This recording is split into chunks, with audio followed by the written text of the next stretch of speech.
नमस्कार, times of Swaraj में आप सबों का स्वागत है।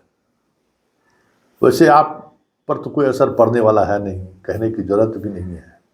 फिर परीक्षा का डेट बीपीएससी निकाल ही दिया है, आप लोग तैयारी में लगी गए हुई है। भूल गए होइएगा कि भाई प्रश्न पत्र लीक भी हुआ था शिक्षक बहाली में। झारखंड में 250 से 270 उम्मीदवार गिरफ्तार भी हुए थे, उसमें से अधिकांश लोग बाहर भी आ गए।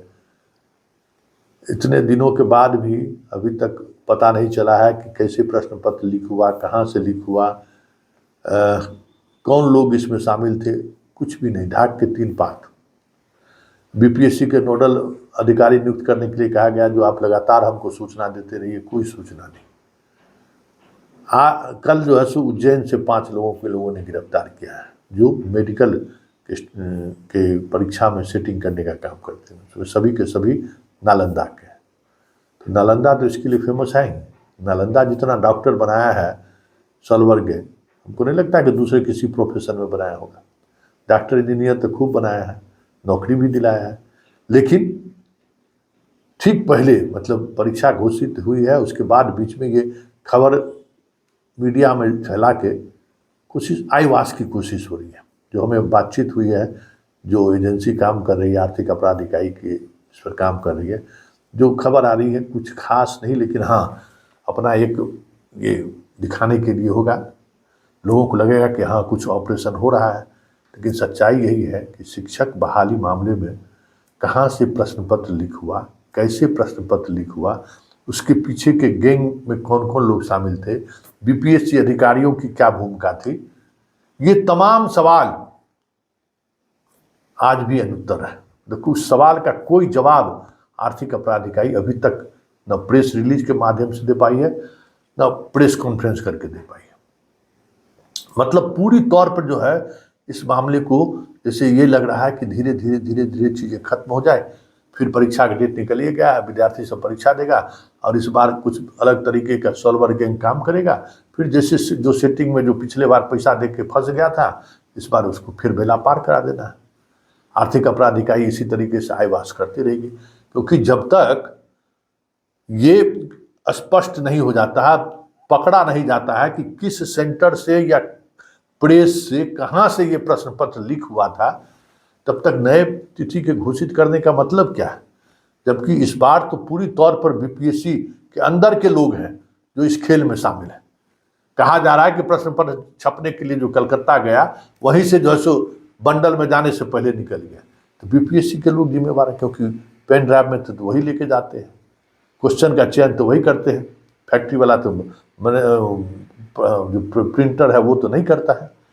तो जब स्पष्टता इस तरीके से है कि बीपीएससी के अंदर के कुछ न कुछ खेला हुआ है, तो फिर यही ना हो गया, बिल्ली को दे दिया फिर दही की रखवाली, दूध की रखवाली।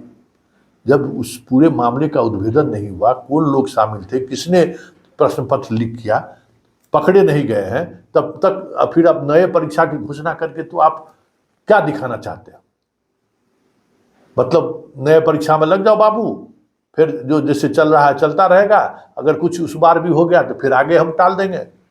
जैसे दूगो TRE 1 TRE 2 में कुछ नहीं ना हुआ, लेकिन हुआ सब कुछ। जिस तरीके से सॉल्वर गैंग वाला पकड़ा रहा है, चर्चा नहीं ना हुआ, मीडिया में खबरें नहीं ना आई कि भाई इस स्तर पर दोनों में सेटिंग हुआ है।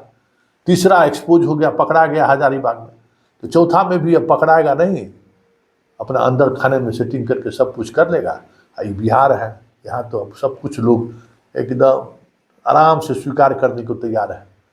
मतलब आप परीक्षा का डेट तिथि घोषित किए हैं, उससे पहले, और जो घोषित करने वाली संस्थान है उस पर खुद चार्ज है कि प्रश्न पत्र लीक मामले में इनकी भूमिका संदिग्ध है। फिर जल्दबाजी किस बात का है, जब तक कोई पकड़ा नहीं जाए कैसे प्रश्न पत्र लीक हुआ और इसके पीछे कौन लोग हैं। ये एक बड़ा सवाल है, और इन्हीं सवालों के सहारे इस प्रदेश के सभी युवा जो कहते हैं हाँ डोमिसाइल काहे लगा दिया रे बेटा, डोमिसाइल तू नौकरी करने लायक है जी, पढ़ाई लिखाई से कोई मतलब है, तुमको अपना अधिकार से कोई मतलब है? कोई मतलब नहीं है। बाबूजी के बथन्ना से भोजन लेके जाना है, खाना है, पैसा हर महीने बाबूजी भेजिए रहे हैं, पटना में अपना घूम रहे हैं, लड़की दोस्त है, ये है, उससे भी मस्ती कर रहे हैं, मोबाइल चार्ज हो ही रहा है, फिल्म देखिए रहे हैं, सारा यूथ इसी में लगा हुआ है। यही इसका मतलब यही है ना कि यूथ का सब कुछ दांव पर है, फिर भी खामोशी है। जिस एजेंसी पर आरोप है कि प्रश्न पत्र लीक किया है, वो एजेंसी को भी क्लीन चिट मिला भी नहीं है, और फिर से नया परीक्षा लेने की जिम्मेवारी उन्हें दे दी गई है जब परीक्षा ले रहा है, और चारों तरफ सन्नाटा है। इसको क्या माना जाए कि सब बिहार के जो यूथ है भंगेरी गंजेरी कह सकते हैं हम लोग, मस्त है, कोई चिंता नहीं है, हैं? या वो लोग भी सोलवर गैंग में लगा हुआ है कि हमको भी बेटा मौका मिल जाए तो हम दे के बहाल हो जाएंगे। तो जहाँ यूथ की ये स्थिति हो जाएगी तो उस राज्य का क्या होगा?